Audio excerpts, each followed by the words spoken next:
తెలుగు రాష్ట్రాల main focus అంతా మొత్తం ఏపీ మీద ఉంది. కూటమి అధికారంలోకి వస్తుందా, ఏం జరగబోతుంది? ఒక్కొక్కసారి చూస్తే జగన్ జీరో వస్తాడేమో అని. బీజేపీ జనసేన ఇవన్నీ ఎప్పుడైతే చంద్రబాబును అరెస్ట్ అయ్యి, ఇప్పుడు చంద్రబాబు అంటే విజనరీ లీడర్ అవన్నీ ఉండే, కానీ అప్పుడు మనకేం తెలవనప్పుడు నమ్మేశాం. అయితే నిజంగా ఈ కమ్మ కాపు ఓట్లు సాలిడ్గా కూటమికి వాడే అవకాశం ఉందా? అంటే కాపు వర్గం ఓట్లు చీలా అని ఒక అవగాహన వస్తూ ఉంది. ఎందుకంటే కులాల లెక్కలకి చాలా గట్టి చేసుకున్నారు. పవన్ కళ్యాణ్కి మంచి అభిప్రాయం లేదు అనేది అంత పవన్ కళ్యాణ్ మీద ఉన్న నమ్మకం పోయింది. జగన్మోహన్ రెడ్డి దింపే అవసరం కోసం వీళ్ళంతా ఏకమవుతున్నారని ఒక రకంగా పవన్ కళ్యాణ్ వేవు పనికి వస్తుంది. వాలంటీర్ వ్యవస్థను ఏర్పాటు చేసుకొని వాలంటీర్లు జగన్మోహన్ రెడ్డి చేయించినట్టుగానే ఫీలింగ్ తెప్పించారు. సో అట్లా చంద్రబాబు నాయుడు గారు ట్రస్టబిలిటీ లేనటువంటి విధానాన్ని, మా తరఫున నిలబడే వ్యక్తి అనే నమ్మకాన్ని పవన్ కళ్యాణ్ ఇవ్వలేకపోయాడు. అపోహ కావచ్చు, నిజంగా ఇప్పుడు నేనే చేసినా కూడా నమ్మే పరిస్థితి లేదు ఈ రోజు. మీరు అన్నట్టు జగన్మోహన్ రెడ్డి అక్రమార్కుడు, మొత్తం ఒక షాడిస్ట్ అనేది ప్రచారం చేసింది, అది ఓకే. టఫ్ అయితే ఉంది, బాగా టఫ్. మెయిన్ సంక్షేమ పథకాలు అప్పర్ హ్యాండ్ అంటారా మీరు? ఏ సామాజిక వర్గానికి ఏ పథకం ఇస్తే మనకు ఓట్లు పడతాయి అంటారు, కానీ వాళ్ళని ఏదో ఉద్ధరిస్తామని చెప్పుకోవడం అనేది చేస్తారని కూడా అపోహ మాత్రం. తెలంగాణ భావజాలానికి, తెలంగాణకు ఆత్మగౌరవాన్ని దెబ్బతీయకుండా పరిపాలించుంటే 4 తర్వాత ఆంధ్రప్రదేశ్ ప్రజలకు క్యాపిటల్ ఏంటో క్లారిటీ వస్తుంది. రాజధాని అయితే వస్తుంది. 3 రాజధానిలో ఒక రాజధాని. ఇక్కడ జగన్మోహన్ రెడ్డి కన్నా కేసీఆర్ అంతకన్నా బెనిఫిషరీ సంఖ్య ఎక్కువగా ఉంది. అవును, ఇంటరాక్షన్ లేదు. ఒక వ్యక్తిని ఒంటరిని చేసి ఒక 10 మంది మీద పడితే ఖచ్చితంగా ఒక సానుభూతి వస్తుంది. ఖచ్చితంగా సానుభూతి వచ్చింది. అప్పటిదాకా జగన్మోహన్ రెడ్డికి ఉన్నట్టు వేవంతా కూడా ఉన్న ఫలంగా మారిపోయింది. ర్యాండప్ 15 డేస్లో మొత్తం మారిపోయింది. సీట్ల పరిస్థితి ఎట్లుండొచ్చు? అది ప్లస్ కావాల్సింది, ఈసారి నరేంద్ర మోడీకి మైనస్ అయిపోయింది. రామ మందిరం ఇష్యూ వాళ్ళకి ఎఫెక్ట్, అంటే మంచి ఎఫెక్ట్ చూపిస్తుంది. ఖచ్చితంగా రామ మందిరం ఎఫెక్ట్ చూపిస్తలేదు. ఓకే, అది పెద్ద ఎసెట్గా భావిస్తలేదు. వాళ్ళ ధరల పెరుగుదల గురించి భారతీయ జనతా పార్టీ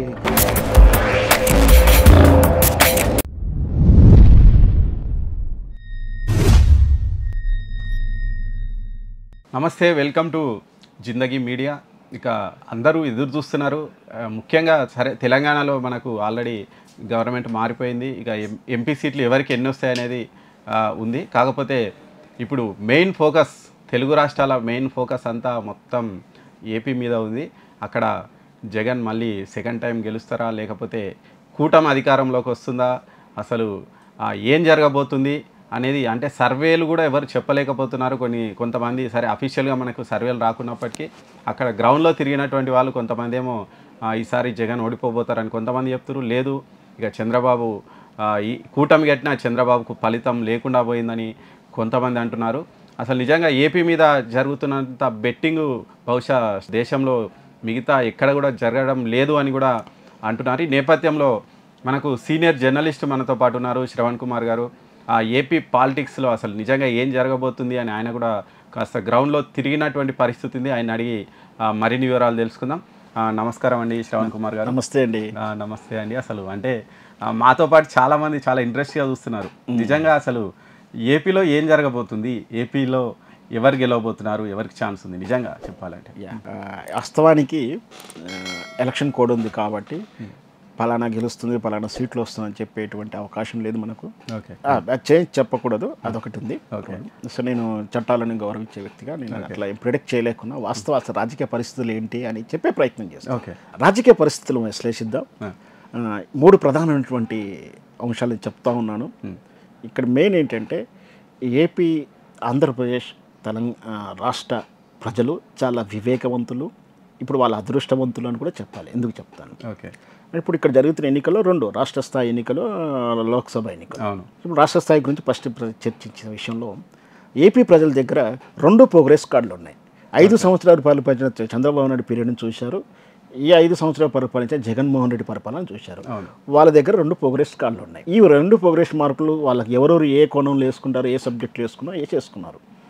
వాళ్ళు వేసుకోవడానికి అభివృద్ధి సూచిక కావచ్చు, కుల ప్రతిపాదిక కావచ్చు, మత ప్రతిపాదిక కావచ్చు, లేదా సినీ ప్రభావం కావచ్చు, ఏదైనా కావచ్చు, సంక్షేమ పథకాలు ఏ సంక్షేమ పథకాలు కావచ్చు, లేదా విజనరీ పథకమే కావచ్చు, ఏదైనా సరే హ్యాపీగా ఎవరి ప్రోగ్రెస్ కార్డు ఎవరు దిద్దుకున్న మార్కులు వాళ్ళు వేసి పెట్టుకున్నారు.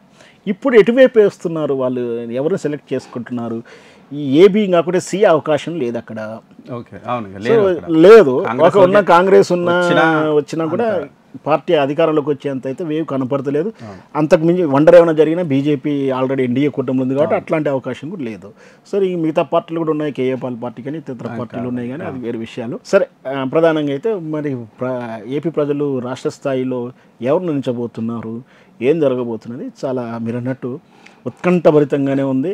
ఒక్కొక్కసారి చూస్తే జగన్ 0 వస్తాడేమో అని, ఒకసారి జగన్ చూస్తే 175 వస్తాడేమో, చంద్రబాబు నాయుడు ఖచ్చితంగా ఈసారి 145, 155 దాటేసి 175 కూడా వచ్చే అవకాశాలు ఉన్నాయి. రెండు కనిపిస్తున్నాయి. ఆ సోషల్ మీడియా ఇన్ఫ్లుయెన్స్ అనుకోవచ్చు, గ్రౌండ్ స్థాయిలో మాట్లాడిన విధానం బట్టి చూస్తే 2 సమావకాశాలు ఉన్నా మరి ఎటువైపు తీర్పు చెప్తారంటే కొన్ని అవకాశాలు అయితే కనిపిస్తూ ఉన్నాయి. మీరు గ్రౌండ్లో తిరిగిరు కదా, ఏమనిపించింది? వాస్తవానికి ఎన్నికల నోటిఫికేషన్ ముందు ఆ కొంచెం ముందులో జగన్మోహన్ రెడ్డికి వ్యతిరేక పవనాలు ఉన్నమాట వాస్తవం, నాకున్న సమాచారం ప్రకారం, నాకున్న అవగాహన ప్రకారం. అయితే ఎప్పుడైతే షెడ్యూల్ ప్రారంభమైందో, ఎప్పుడైతే ఎన్డీఏ కూటమి జత కట్టడం బీజేపీ 175 అసెంబ్లీ స్థానాల్లో టికెట్లు ఎవరెవరు పోటీ చేస్తున్నా కొంచెం కన్ఫామ్ అవ్వడంతో ఒక క్లారిటీ మళ్ళీ మారింది. ఎప్పుడైతే చంద్రబాబును అరెస్ట్ అయ్యి పవన్ కళ్యాణ్ చంద్రబాబు నాయుడు వెంట నడుస్తామని చెప్పినప్పుడు కొంచెం అభిమానం లేదా ఈ రకరకాలు కాకుండా నాకున్న విషయ పరిజ్ఞానంతో నేను ఒకసారి క్యాలిక్యులేషన్ వేసాను. దానివల్ల జగన్మోహన్ రెడ్డికి చాలా ప్రమాదం ఉంది కూడా అని గెస్ చేశాను. ఒక రకంగా పవన్ కళ్యాణ్ వేవు పనికొస్తుంది, అక్కడ కాపు సామాజిక వర్గ వేవు పనికొస్తుంది, చంద్రబాబు అరెస్ట్ అవ్వడం సింపతి పనిచేస్తుంది. వీటన్నిటికన్నా ముఖ్యమైన పాయింట్ ఏమిటంటే గతంలో జగన్మోహన్ రెడ్డి గెలిచినటువంటి స్థానాలలో సుమారు ఒక 39 స్థానాలు నాకున్న అవగాహన ప్రకారం 2000 ఓట్ల లోపు మెజార్టీతో గెలిచినాయి. 300, 800, 1200 ఓట్లు ఈ ఓట్లతో గెలిచిన స్థానాలు 39, సుమారు 40 దాకా ఉంది. 35 నుంచి 40 దాకా కేవలం 2000 ఓట్ల లోపు స్థానాలతో గెలిచాడు. ఈ గెలిచిన ఈ 40 ఉదాహరణ 35 అనుకుందాం. ఈ 35 స్థానాల్లో 2000 ఓట్ల లోపు అంటే 800 ఓట్లు ఉన్నాయి, 1200 ఓట్లు ఉన్నాయి, 1600 ఓట్లతో గెలిచిన ఉన్నాయి. ఈ 35 స్థానాల్లో వీళ్ళకు అదనంగా వచ్చిన 2000 ఓట్లు. అప్పుడు పవన్ కళ్యాణ్ జనసేన పార్టీకి 8000, 6000, 9000 ఓట్లు వచ్చిన స్థానాలు అవి. అంటే వీళ్ళకి వచ్చిన 2000 అదనంలో 9000 అదే టీడీపీకి యాడ్ అవుతే వీళ్ళంతా 35 మంది గల్లంత అవుతారు కదా. అవును, అంటే అట్లా జగన్మోహన్ రెడ్డికి ప్రమాదం ఉంది, రైతు రాకపోవచ్చేమో, ఇట్లా రకరకాల కారణాలతో అట్లా ఉండే. కానీ ఎన్నికల సరళి దగ్గర కావచ్చు, నోటిఫికేషన్ తోటి నామినేషన్ వేసి, నామినేషన్ తర్వాత విత్డ్రాల్స్ అంటే రెబల్స్ వీళ్ళంతా చూసిన తర్వాత అప్పుడు కరెక్ట్ ఒక అవగాహన వచ్చే అవకాశం ఉంటుంది, పిక్చర్ వస్తుంది. అంటే నేనేదో వేవ్ చూసుకుని మైకులు పెడుతాను వాటిని నమ్మను, మైకులు పెట్టి ఏదో చెప్తుంటారు కదా, వాటిని పల్స్ని అంత ఈజీగా నమ్మను. వాళ్ళ వేవ్ ఉంటుంది కానీ దాన్ని మాత్రం బేస్ చేసుకున్నాను నేను తీసుకోకుండా. అక్కడ స్థానం గెలవడానికి అవకాశం లేదు. అంటే ఆ పార్టీలో ఆ స్థానంలో ఏ పార్టీ పోటీ చేస్తుంది, రెబల్గా ఎవరు మారారు, ఆయన వల్ల ఎన్ని ఓట్లు చీలుతాయి, అది ఏ పార్టీ కానీ వైఎస్ఆర్ పార్టీ రెబల్ కావచ్చు, టీడీపీ రెబల్ కావచ్చు, రేపు పొద్దున ఇంకొస్తాయి. ఇవన్నీ అంచనాలు వేసుకుంటున్నప్పుడు అన్ని రకాలు చూసినా జగన్మోహన్ రెడ్డి అయితే చాలా పకడ్బందీగా వ్యూహాత్మకంగానే పోల్ మేనేజ్మెంట్ చేశాడు. కేవలం చంద్రబాబు నాయుడు కేవలం ఈ పార్టీ అంటే జగన్మోహన్ రెడ్డి ఏదో రౌడీజం చేశాడనో, ఏదో రోడ్లు నిర్మించలేదనో, లేదా ఖైదీ అనో ఇట్లా ప్రచారం చేసుకుని పోలరైజ్ చేసే ప్రయత్నం చేశాడు. కానీ విజనరీగా తను ఏం చేస్తానని చెప్పడానికి ప్రయత్నం చేయలేదు. వీళ్ళు 2000 అంటే ఆయనకు 500 ఎక్కువ అన్నాడు, లేకపోతే అదన్నాడే కానీ ట్రస్టబిలిటీ అయితే కలిగిస్తానికి ఆయన ప్రచారం చేయలేదు. సో అందుచేత గ్రామీణ స్థాయిలో చంద్రబాబు అంటే విజనరీ లీడర్ అవన్నీ ఉండే. కానీ అప్పుడు మనకేం తెలవనప్పుడు నమ్మేశాం, ఆయన చేసింది నిజమే అనుకున్నాం. కానీ ఈరోజు సోషల్ మీడియా ప్లాట్ఫామ్ కానీ మీడియా కూడా అవేర్నెస్ పెరిగింది కాబట్టి అపోహ కావచ్చు, నిజంగా ఇప్పుడు నేనే చేసినట్టు కూడా నమ్మే పరిస్థితులు లేని రోజులు వచ్చాయి.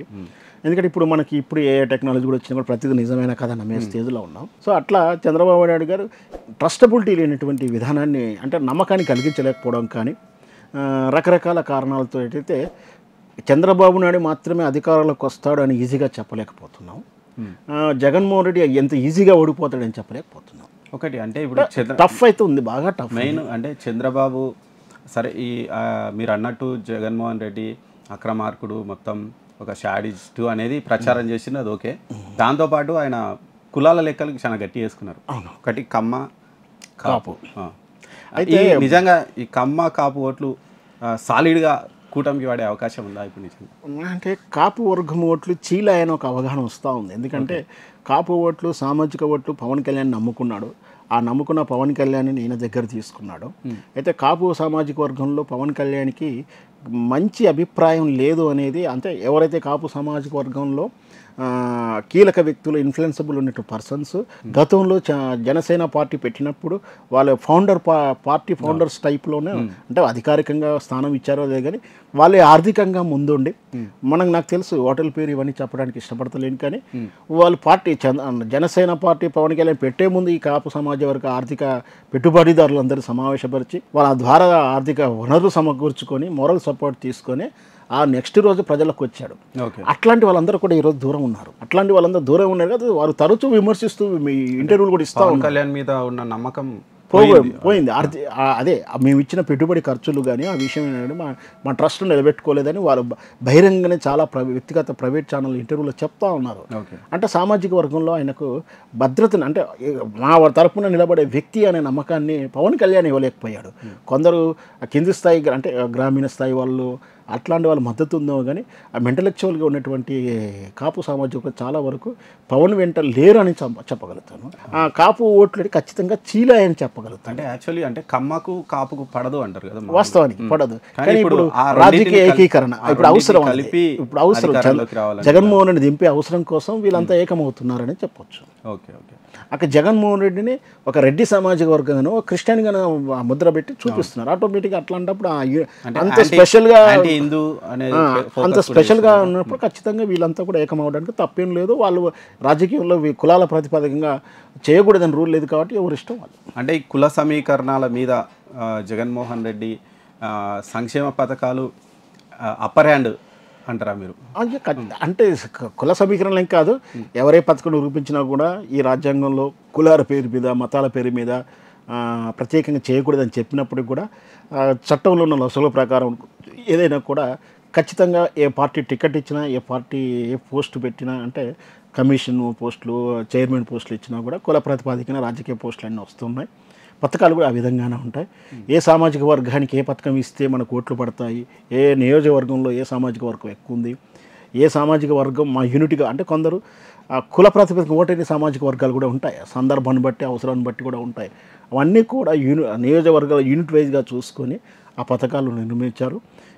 అక్కడ ఆంధ్రప్రదేశే కాదు, తెలంగాణలో ఈ గొర్రెల పెంపకం పెట్టుకున్నా, చేపల పెంపకం పెట్టుకున్నా, ఏది పెట్టుకున్నా కూడా ఆ సామాజిక వర్గానికి ఓట్ల రూపంలో బెనిఫిట్ పొందడానికి పెట్టుకుంటారు. కానీ వాళ్ళని ఏదో ఉద్ధరిస్తామని చెప్పుకోవడం అనేది చేస్తారని కూడా అపోహ మాత్రమే అది. ఓకే. ఇంకొక ఇష్యూ కూడా బాగా వీళ్ళు ప్రచారం చేసారు, 3 రాజధానుల ఇష్యూ. అంటే ఏపీకి రాజధాని ఏదో తెలియకుండా పోయింది, జగన్మోహన్ రెడ్డి మమ్మల్ని ఈ స్థాయికి తీసుకొచ్చారు అనేది ఆ యూత్లో కానీ కాస్త సోషల్ మీడియాలో ఎక్కువ ప్రచారం చేశారు. అదేమైనా ఎఫెక్ట్ కనిపిస్తుందా నిజంగా గ్రౌండ్? దురదృష్టవశాత్తు ఆంధ్రప్రదేశ్ ప్రజలు రాజధాని లేనటువంటి అనాథగా మిగిలిపోతున్నారు. గత 70-80 ఏళ్ళ నుంచి చెప్పుకోవచ్చు. ఎందుకంటే ఆ రోజు మద్రాసు రాష్ట్రం నుంచి ఉన్నప్పుడు అదే గొడవ, అదే పంచాయతీ, అక్కడ జటిలమైన సమస్య. అంటే మద్రాసు రాష్ట్రం నుంచి విడిపోవడానికి సమస్యాత్మకంగా మారడానికి కారణం అంటే ఆ మద్రాసు క్యాపిటల్ సిటీ కావాలని కోరుకోవడంతో జటిలమై చాలా సంవత్సరాలు అది చాలా పోరాటం జరిగింది, చాలా త్యాగాలు చేయాల్సి వచ్చింది. మద్రాసు కోసమే ఫైట్ చేశారు. యాక్చువల్లీ మద్రాసు వెళ్ళిపోయింది. మీ రాష్ట్రాన్ని మీ తెలుగు రాష్ట్రాన్ని ఇస్తాము అన్నప్పుడు కూడా వీళ్ళు, అంటే మా రాష్ట్ర, అంటే అక్కడ ఆ రోజు కూడా అంటే సీమాంధ్ర, రాయలసీమ, కర్నూలు, పొట్టి శ్రీరాములు గారు ప్రాణత్యాగం చేయడానికి కారణం కూడా ఇదే అంటారు. అంటే యాక్చువల్లీ ఆయన నిరాహార దీక్ష చేసినప్పుడు స్టేట్ ఇస్తామని వాళ్ళు ఆల్రెడీ అనౌన్స్ చేశారు. కాకపోతే వాళ్ళ వెనుక ఉన్న వాళ్ళు మాకు మద్రాసుతో కూడిన ఆంధ్ర రాష్ట్రం కావాలని బలవంతంగా ఆయనతో దీక్ష చేయించారు అని. అవును, వాస్తవం, 100%. అంటే రాష్ట్రం కన్ఫర్మ్ అయిన తర్వాత కూడా ఆ సమస్య ముందుకెళ్ళకపోవడానికి కారణం ఏంటంటే మద్రాసు రాష్ట్రం కావాలంతో పాటు మద్రాసు రాష్ట్రం కాకపోతే మా విశాఖపట్నం, మా రాజమండ్రి, మాదేదో మా విజయవాడ క్యాపిటల్ కావాలని ఒక వర్గం, మా రాయలసీమ, కడప, కర్నూలు లాంటి రాజధాని కావాలని ఈ వర్గాలు వీళ్ళు గొడవపడి వీళ్ళు మా రాజధాని మా వైపునే కావాలి, మన ఇద్దరిది కాకపోతే మద్రాసు రాష్ట్రమే అనుకుంటున్నాం. అవును. అంటే సమస్యను పరిష్కారం వైపు కాకుండా జటిలం వైపు నెట్టారు ఆనాటి నాయకులు. సో చివరికి పొట్టి శ్రీరాములు గారి ప్రాణత్యానంతో అక్కడ ప్రధానమంత్రి నెహ్రూ గారు అయితేనేమి చాలా సీరియస్ తీసుకోవడం, ఈ సమస్యని ఇంతకన్నా నాంచితే ప్రాబ్లం అవుతుంది, సమస్య పరిష్కారం చేసే వైపుగా చేస్తూ మద్రాసు రాష్ట్రాన్ని కట్ చేసి వీళ్ళ రాజధాని ఇవ్వని చెప్తే లాస్ట్కు వీళ్ళ ఒడంబడికలో వీళ్ళ రాజీ మార్గంలో కర్నూలు రాజధాని ఏర్పడింది. మళ్ళీ ఆ తర్వాత 2 సంవత్సరాలకైతే ఎట్లా తిప్పేసి తెలంగాణని హైదరాబాద్ స్టేట్ని కలుపుకున్నారో మనం అన్నీ కూడా చరిత్ర చూసింది. మళ్ళీ ఇక్కడ కూడా ఈ రోజు కూడా వాళ్ళు అంటే ఆనాటి ఆంధ్ర నాయకులు కనుక ఆనాటి పరిపాలించినట్టు ఏ పార్టీ అయినా సరే తెలంగాణ భావజాలానికి తెలంగాణకు ఆత్మగౌరవాన్ని దెబ్బతీయకుండా పరిపాలించుంటే తెలంగాణ భావమే ఉత్పత్తి కాకపోయేది. కానీ ముఖ్యంగా తెలుగుదేశం పార్టీ వచ్చిన తర్వాత అందులో మళ్ళీ చంద్రబాబు నాయుడు వచ్చిన తర్వాత ఈ తెలంగాణని అడుగడుగున అవమానించడంతో వీళ్ళ ఆత్మగౌరవం మరీ ఎక్కువ ఇబ్బంది పడి వాళ్ళు ఉద్యమ రూపంలో బయలుదేరాల్సిన అవసరం ఏర్పడింది. సో మళ్ళీ వీళ్ళు హైదరాబాద్ క్యాపిటల్ని వదిలేసి మళ్ళీ వాళ్ళ రాష్ట్రాన్ని ఏర్పాటు చేస్తున్నారు. మళ్ళీ అమరావతి కూడా అది కమరావతి అని మళ్ళీ ప్రచారం జరిగింది. రకరకాల నేపథ్యాలు జరిగినాయి. ఆ తర్వాత మళ్ళీ ప్రభుత్వం మారిన తర్వాత క్యాపిటల్ ఇప్పుడు 3 క్యాపిటల్ అని చెప్పేసి వచ్చింది. దీంతో అసలు క్యాపిటల్ లేకుండా పోయింది. మనం చూస్తూ ఉండి ఇప్పటి మొదటి నుంచి చెప్తాం కూడా ఆంధ్రప్రదేశ్ ప్రజలు క్యాపిటల్ అంటే ఏదో సరిగ్గా చెప్పుకోవడానికి కూడా వాళ్ళకు కూడా లేదు. ఎందుకంటే విధానపరమైన నిర్ణయాల లోపంలో ప్రకటిస్తానికి చట్టపరమైన అవసరాలు ఉన్నాయి, రాజకీయ అవసరాలు ఉన్నాయి. ఇప్పుడు నాకు తెలిసిన అవగాహనకు రేపు ఏ ప్రభుత్వం వచ్చినా కూడా క్యాపిటల్ని అయితే ఫైనల్ చేస్తారు. జగన్మోహన్ రెడ్డి ప్రభుత్వం వస్తే ఒక రకమైన క్యాపిటల్ విధానం ప్రకటిస్తారు. అదే మళ్ళీ చంద్రబాబు నాయుడు ప్రభుత్వం వస్తే మళ్ళీ ఒక రకమైన క్యాపిటల్ అయితే కన్ఫర్మ్ కానుంది ఆంధ్రప్రదేశ్ ప్రజలకు. ఓకే, ఎలక్షన్లతోటి 3 రాజధానిలో ఒక రాజధాని ఎక్కడ ఏ గవర్నమెంట్ వస్తుందో తెలియదు కానీ ఒక రాజధాని అయితే వస్తుంది. అంటే రాబోయే జూన్ 4 తర్వాత ఆంధ్రప్రదేశ్ ప్రజలకు క్యాపిటల్ ఏంటో క్లారిటీ వస్తుంది. రాజధాని అయితే వస్తుంది. 3 రాజధానిలో అంటే ఈ రాజధాని ఇష్యూ ఎలక్షన్లలో ఏమైనా ఎఫెక్ట్ చూపించిందంట? అసలు ప్రభావం చూపించలేదు, అసలు పట్టించుకోలేదు. స్పెషల్ స్టేట్ ఆ రోజు ఎన్నికలప్పుడు స్పెషల్ స్టేటస్ ప్రధాన అనే నినాదంగా ఉంది. కానీ అసలు మర్చిపోయారు. అసలు ఆ స్పెషల్ స్టేటస్ తెస్తానని చెప్పిన జగన్మోహన్ రెడ్డి ఎందుకు తెలియదు కూడా ఎవరు అడగడానికి కూడా ఆలోచనలో కూడా లేదు. అంటే ఇద్దరు ఇప్పుడు ఆయనదే లేదు, ఈయనకు లేదు, అయిపోయింది. ఆ విషయం వదిలేశారు. అదే ప్రజలు మర్చిపోయారు. క్యాపిటల్ విషయం కూడా పెద్దగా ప్రభావం చూపించలేదు. కేవలం సంక్షేమ పథకాలు మేము వస్తే సంక్షేమం చేస్తాం, వాళ్ళకన్నా మేము అధికంగా ఇస్తామని వీళ్ళు, మేము ఇంటింటికి అంటే ఇక్కడ జగన్మోహన్ రెడ్డి పాలసీ ఏం చేశాడంటే ఇంటరాక్షన్ పెట్టుకున్నాడు. అంటే ప్రతి వ్యక్తికి ఇంటికి వెళ్ళి ఇచ్చే విధానాన్ని పెట్టుకొని బెనిఫిషరీతో వాలంటీర్ వ్యవస్థను ఏర్పాటు చేసుకొని జగన్మోహన్ రెడ్డి ఏదో విశాఖపట్నంలో అక్కడ ఏదో తాడపల్లిగూడెంలో చేయబట్టి ఇస్తుంటే ఇక్కడ ఇంట్లో వాలంటీర్లు జగన్మోహన్ రెడ్డి చేయించినట్టుగానే ఫీలింగ్ తెప్పించారు. వాలంటీర్ ఇస్తున్నారు చూడలే, జగన్మోహన్ రెడ్డి పంపించాడు నీకు జోవుల నుంచి ఆయన జోవుల నుంచి చూస్తున్నారు ఫీలింగ్స్ ఇచ్చాడు. ఇక్కడ కేసీఆర్ ఇక్కడ జగన్మోహన్ రెడ్డి కన్నా కేసీఆర్ అంతకన్నా బెనిఫిషరీ సంఖ్య ఎక్కువగా ఉంది. కానీ ఇక్కడ మాత్రం అది ఆన్లైన్లో పడిపోయింది, టిక్ టిక్ టిక్ అని టింగ్ అన్నాడు, ఇంటరాక్షన్ లేదు. ఇక్కడ జగన్మోహన్ రెడ్డి మాత్రం అది కవర్ చేసుకుంటూ జగన్మోహన్ రెడ్డి ఇంట్లో నుంచి ఇస్తున్నాడు, జోబుల నుంచి ఫీలింగ్ కామన్ మ్యాన్కి తెలిగించాడు. అందుకని ఇప్పుడు వాళ్ళు బలమైనటువంటి ఈ వ్యవస్థ మీదనే కాన్సన్ట్రేట్ చేసి వాలంటీర్ వ్యవస్థ మీద చాలా కాంప్లైంట్ ఇవ్వడం కానీ ఇస్తే దానివల్ల తెలుగుదేశం పార్టీ నష్టపోయిందని నాకు వ్యక్తిగత అభిప్రాయం. ఎందుకంటే వాళ్ళు విమర్శించిన తీరు కానీ అక్కడ గ్రామీణ స్థాయిలో ప్రతి ఇంటికి ఒక వార్డుకు లేదా ఒక కాలనీకి ఒక జాబ్లా వచ్చింది. అంటే వాళ్ళు మేము ఎక్కడ జాబ్ కోల్పోతామని ఆ కుటుంబం కూడా ఇప్పుడు ఆ వాలంటీర్ వ్యవస్థ కూడా జగన్మోహన్ రెడ్డి తోడున్నట్టుగానే భావిస్తున్నాను. అంటే మీరు చెప్పినట్టు మనం చూసినాం చరిత్రలో కూడా ఒక వ్యక్తిని ఒంటరిని చేసి ఒక 10 మంది మీద పడితే ఖచ్చితంగా ఒక సానుభూతి వస్తుంది. ఖచ్చితంగా వస్తుంది. ఇప్పుడు అంటే జగన్మోహన్ రెడ్డి అంతే కదా, ఆ సానుభూతి వచ్చి ఉండొచ్చు అంటారు మీరు? ఖచ్చితంగా సానుభూతి వచ్చింది కాబట్టే గెలిచాడు. వాస్తవానికి 2014 కూడా ఎలక్షన్ ముందు జగన్మోహన్ రెడ్డికి ఎక్కువ వేవ్ అవకాశాలు ఉన్నాయి. నేను ఈసారి అంటే ఎప్పటికన్నా 2014లో నేను చాలా బాగా చేశాను ఆంధ్ర ఎలక్షన్స్కి. ఇట్లా అసలు ఆల్ ఆఫ్ సడన్ రాష్ట్రం ఏర్పడింది, ఎన్నికల నోటిఫికేషన్ వచ్చింది. అసలు పోటీలో లేని తెలుగుదేశం పార్టీ అన్న స్టేజ్ నుంచి తెలుగుదేశం పార్టీ చంద్రబాబు నాయుడు విజనరీ అయితేనే రాష్ట్రం బాగు ఏర్పడుతుంది, కొత్త రాష్ట్రానికి ఆయనే కావాలని చెప్పి అప్పటిదాకా జగన్మోహన్ రెడ్డికి ఉన్నట్టు వేవ్ అంతా కూడా ఉన్న పలంగా మారిపోయింది. ఆ తర్వాత మళ్ళీ మార్పులు అవసరం కోరుకున్నారు, దాని ప్రకారం వచ్చింది. నేను చాలా వరకు షాక్ అయ్యాను. అంటే ర్యాండమ్ 15 డేస్లో మొత్తం మారిపోయింది.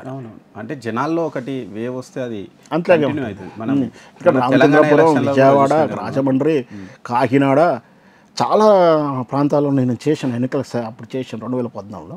అసలు ఆడాఫ్సలలో అంతకుముందు మేము చేసిన దానికి ఇక్కడ ఫుల్ కాంట్రాస్ట్ వెళ్ళిపోయింది. ఎందుకంటే చంద్రబాబు మీద నమ్మకం ఏర్పరచుకున్నారు, విజనరీ వస్తున్నాడు, ఆయన అయితే రాష్ట్రాన్ని ఏదో చేస్తారని నమ్మకంతో పెట్టాడు.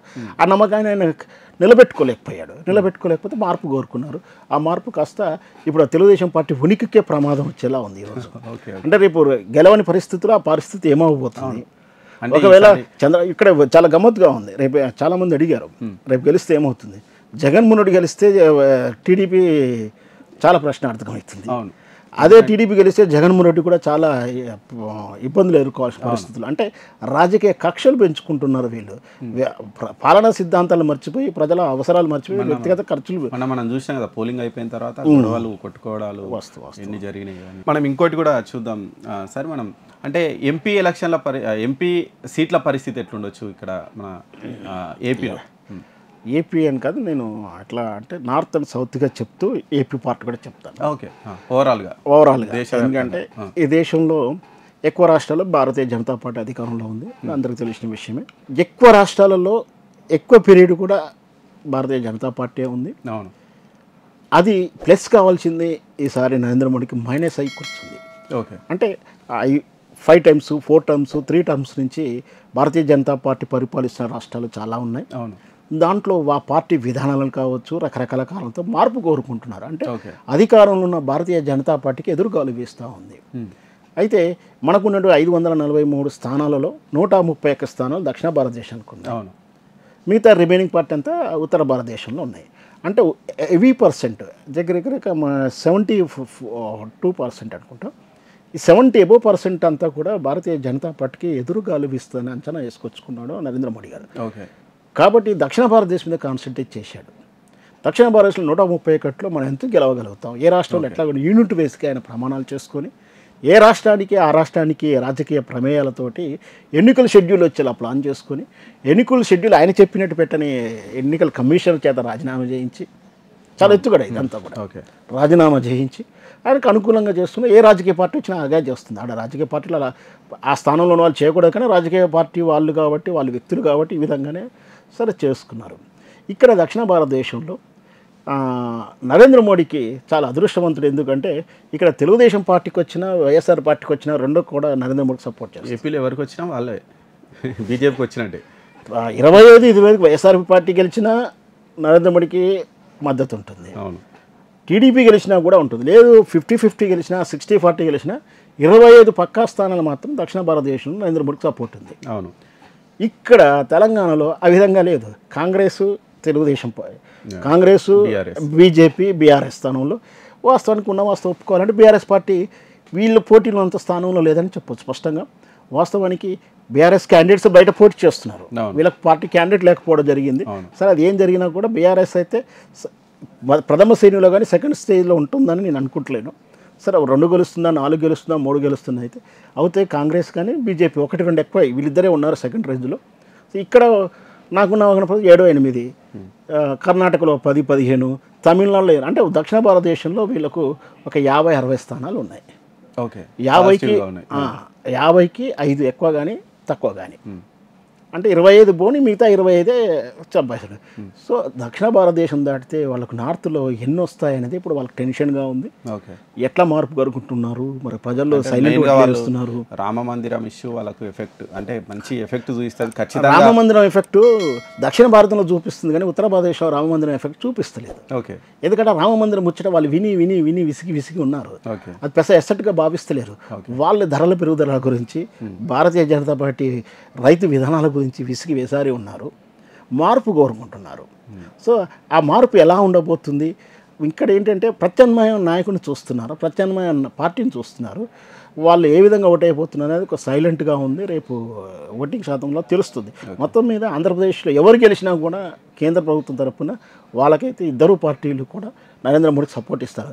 ఏ పార్టీ అధికారంలోకి వచ్చినా, అధికారం రాని పార్టీ కూడా నరేంద్ర మోడీకి ఇస్తుంది. విచిత్రమైన ఏంటంటే ఇక్కడ తెలుగుదేశం పార్టీ అధికారంలోకి వచ్చినా ప్రతిపక్షంలో ఉన్నటువంటి జగన్మోహన్ రెడ్డి కూడా కేంద్ర ప్రభుత్వం మద్దతు ఇస్తాడు. ఎందుకంటే రేపు పొద్దున కేసుల ఒత్తిడి నుంచి తప్పుకోవడానికి. ఒకవేళ జగన్మోహన్ రెడ్డి వచ్చినా కూడా చంద్రబాబు నాయుడు కేసుల ఒత్తిడి తప్పుకోవడానికి ఖచ్చితంగా నరేంద్ర మోడీ శరణ్ కోరాల్సి తప్పకుండా శరణ్ కోరుతారు వాళ్ళు. అంటే మీరు అన్నట్టు ఇప్పుడు ఓకే, సౌత్లో బీజేపీ కొంచెం అంటే గతంతో పోలిస్తే కొంచెం సీట్లు పెరగొచ్చు అంటున్నారు, అది పక్కకు తీసేద్దాం. ఇక నార్త్ విషయానికి వద్దాము. నార్త్లో అంటే చాలా రాష్ట్రాల్లో మెయిన్ పోటీ కాంగ్రెస్ బీజేపీ మధ్యలోనే ఉంటుంది. అంటే ఇప్పుడు మీరు గుజరాత్ తీసుకోండి, రాజస్థాన్ తీసుకోండి, మధ్యప్రదేశ్ తీసుకోండి, పెద్ద పెద్ద రాష్ట్రాల్లో మెయిన్ ఈ రెండింటి మధ్యలోనే ఉంటుంది.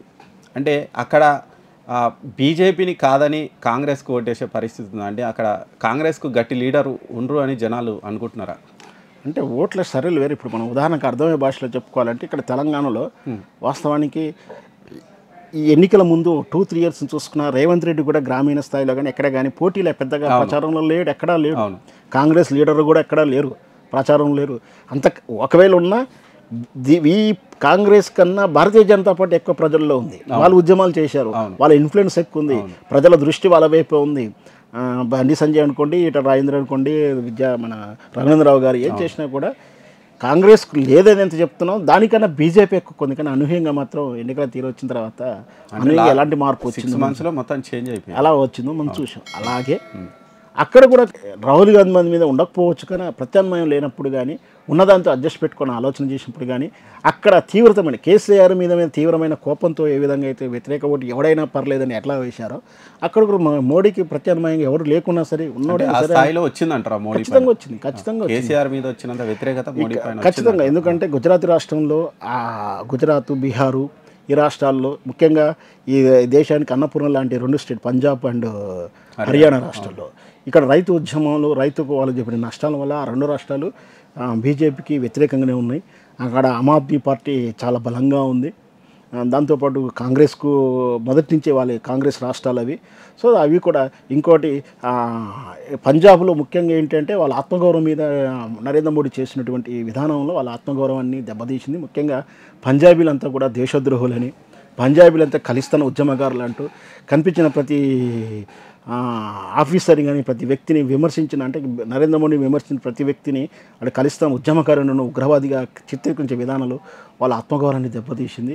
వాళ్ళు అదే ఆత్మగౌరవంతో ఇప్పుడు ఖచ్చితంగా వ్యతిరేకంగా ఉన్నారని భావించవచ్చు. ఓకే, మీరు అన్నట్టు హర్యానా, పంజాబ్ పైన బీజేపీకి ఆశలు లేవు, కానీ main state UP and Gujarat. యూపీలో 80 సీట్లు ఉంటాయి. అవును, అక్కడ యోగి ఉన్నాడు.